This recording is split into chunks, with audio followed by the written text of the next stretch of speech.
What's up, guys? My name is Jerry, and today's video is going to be on the New Orleans Pelicans. And we're going to be talking about how this team just did the impossible, and we're going to jump right into the video. And yes, I said the Pelicans did the impossible because they just clinched a playoff berth.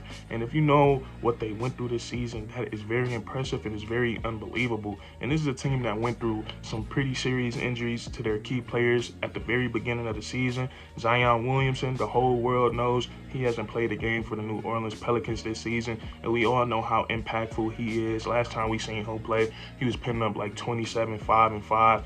At that young age, that's just very impressive, and you just know the next time he comes on the court, he's going to be even better. So they're missing out on a generational talent right now. And then not only was their best player hurt, but their second best player, Brandon Ingram, who only played 55 games this season, he missed a lot of time for the Pelicans at the beginning of the season as well. And it caused them to get off to a 1-12 start. And usually when a team gets off to a start like that and they losing that much that early in the season, it kind of throws the playoff aspirations out the window. And we could sometimes see players get demoralized, like, damn, should I still be putting my all into this season? Like, is it still even worth it? And that's why I got to give my props to Coach Willie Green, because he did not let his team quit on him, and he did not quit on his team. And we could just see that he kept the fire instilled in these guys, because when Zion Williamson wasn't playing, when they didn't have Brandon Ingram available, we just seen this team play with so much hustle, so much tenacity on the defensive side of the ball. They were rebounding really well,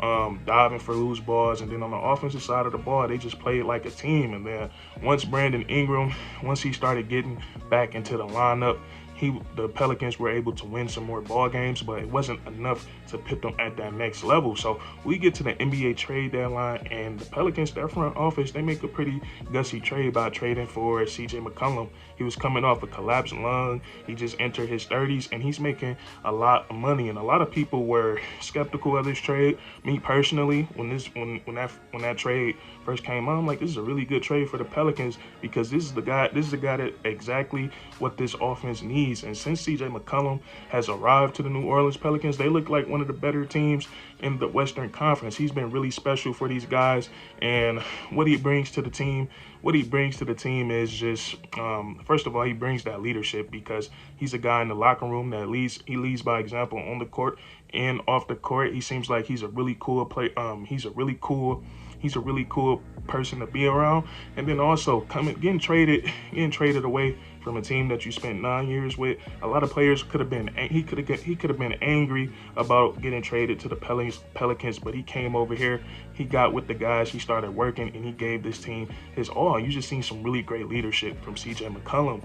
And then his play, oh my God, watching CJ McCollum play is just like poetry in motion. He's so smooth, he's so skillful, and the way he just get his buckets are amazing, because it's pure skill. He's not the fastest, he's not the quickest, he's not the strongest, and he definitely doesn't have crazy hops. So every time CJ McCollum gets a bucket, it's off pure skill, and he's just been so great for the Pelicans, averaging 25, 26 points per game, literally giving them everything that they was inefficient in, giving them pick and roll scoring, three-point shooting, isolation scoring. He was one of the best ISO scorers in the league. And then also he's been pretty good at being a playmaker, because he's playing point guard.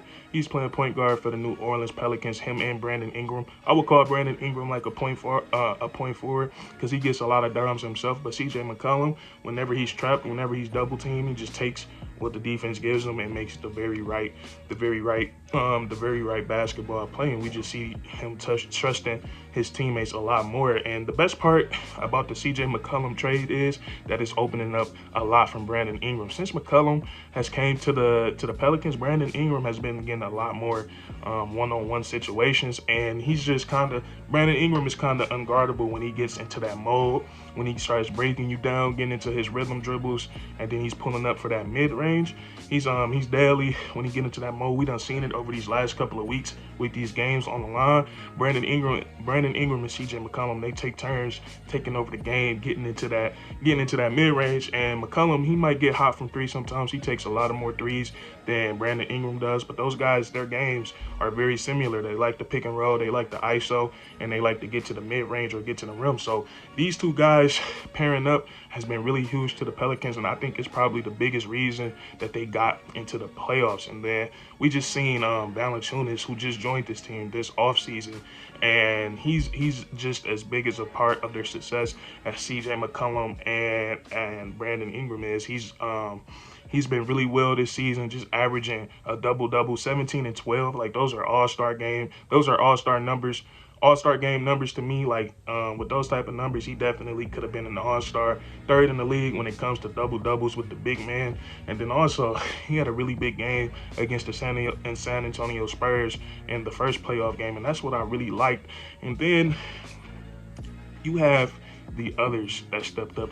You have the others, as Shaq will call them, that stepped up on this team this season, man. Herbert Jones, probably one of the biggest steals in NBA draft history.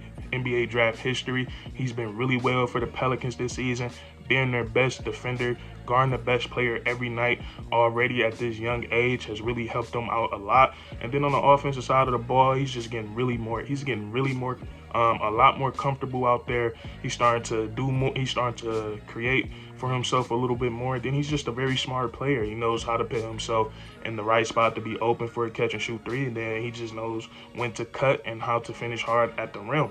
Jose, let me get the nickname right. Jose Ava, I can't do it, but you guys know what the Grand Theft Auto nickname. I think that nickname is so cool, but what he's been able to do this season has been really special for the New Orleans Pelicans and really special for himself. Undrafted player, a very short